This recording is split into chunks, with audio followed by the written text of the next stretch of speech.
Have you ever been to the ocean?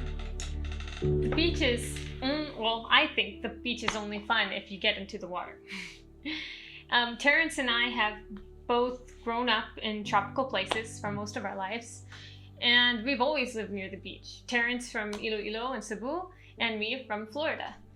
And I loved going all out into the deep of the ocean. I really loved it, where you can no longer feel the sand and seaweed under your feet.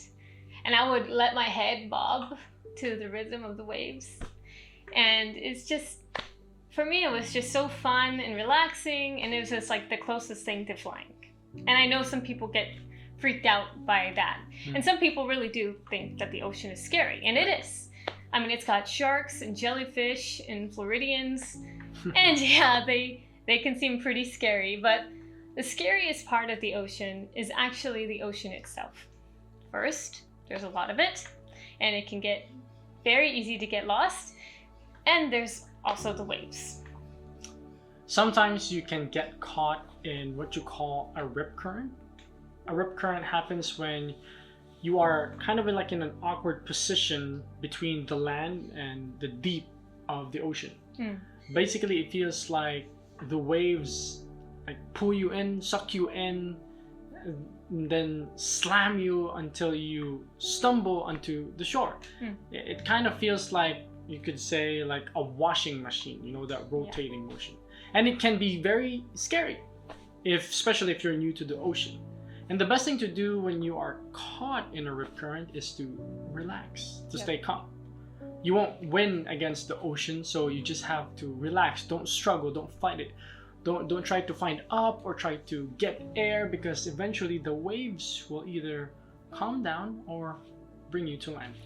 You just have to wait. It can also feel like hours, but in reality it's only a few seconds. Probably the longest seconds of your life. You may or may not have noticed, but we did not give a June or July newsletter. It's been a while. Because these past 2 months we have been caught up in what you can call somehow like a rip current. Wave after wave, pulling and slamming, and and we're trying to stay calm, trying to tell each other, just relax, this is gonna pass, but we're just running out of air supply and we're getting exhausted. Instead of a sandy beach waiting for us, it feels as if we're about to be slammed on rocks. And there's no way of knowing. There's a lot to talk about, and we already get a little complaints that our newsletters are a little long. And so we worry that some people aren't getting the updates they need because they're kind of afraid of the length of it. And so we wanted to do this video series to make sure that you're caught up with what's happening with us. Right. And we don't want to compromise our transparency by shoving everything onto one newsletter. And actually at this point it's impossible to shove it all in one newsletter. We really care about you guys, so for the next few days we will be releasing at least one video a day as an extended update on what has been happening with the Lustañas. We call it the Rip Current series, and hopefully this will give you an insight into what has been happening to us in the past few months. So thank you, and we hope to see you tomorrow. See ya.